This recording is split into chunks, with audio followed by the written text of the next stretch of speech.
آپ یہ سوچیں کہ آپ کا کل کا دن کیسا تھا اور آج کا دن کیسا تھا، آپ کیا بہتری لا سکتے ہیں؟ اللہ کو جب وہ نظر آئے گا کہ یہ شخص ایک ایک قدم لے رہا ہے، تو وہ آپ کے قلب میں وسعت پیدا کرے گا۔ مثلاً رمضان چل رہا ہے، آپ میں سے کوئی شخص یہ کہے گا کہ میں قرآن نہیں پڑھ رہا۔ اگر آپ یہ فیصلہ کریں کہ اچھا چاہے 10 منٹ کسی طرح نکالوں، آج میں پڑھوں گا، پورا دن ویسا ہی گزارا جیسا کل تھا، لیکن آج 10 منٹ قرآن پڑھ لوں۔ کل یہ سوچیں کہ اچھا کل سے بہتر میں آج کیا کر سکتا ہوں، 10 کی جگہ 12 منٹ پڑھ لوں۔ جب یہ پڑھاتے پڑھاتے آدھے گھنٹے پہ آ جائیں تو چلیں آدھے گھنٹے پہ رک جائیں اور سوچیں کیا بہتری کر سکتے ہیں۔ آپ کو پتہ چلے کہ اچھا میری فلاں نماز قضا ہو جاتی ہے، اچھا جی وہ نماز کے درست کر لیں، اصولاً تو نماز قرآن سے پہلے ہونی چاہیے۔ خود سوچیں بجائے اس کے کہ آپ کو کوئی گدڑ سنگھی بتائے اور یہ آپ کو طریقہ بتائے کہ جناب یہ والا کام کرنا ہے۔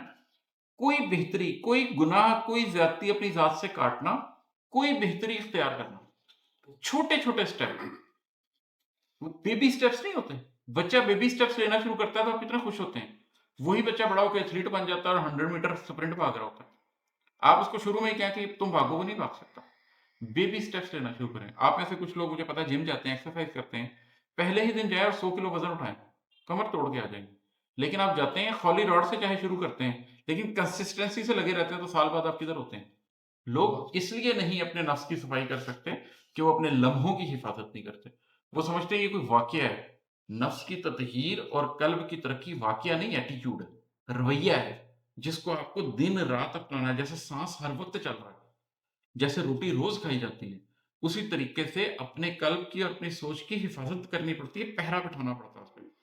قرآن یہ کہہ رہا ہے کہ جو اہل ایمان ہے وہ اس طرح ہوتے ہیں کہ جب کوئی شر کا خیال آتا ہے تو ایک دم چکنے ہوتے ہیں اور صاف دیکھنے لگ جاتے ہیں، انہیں پتہ چل جاتا ہے۔ اپنے لمحوں کی حفاظت کریں۔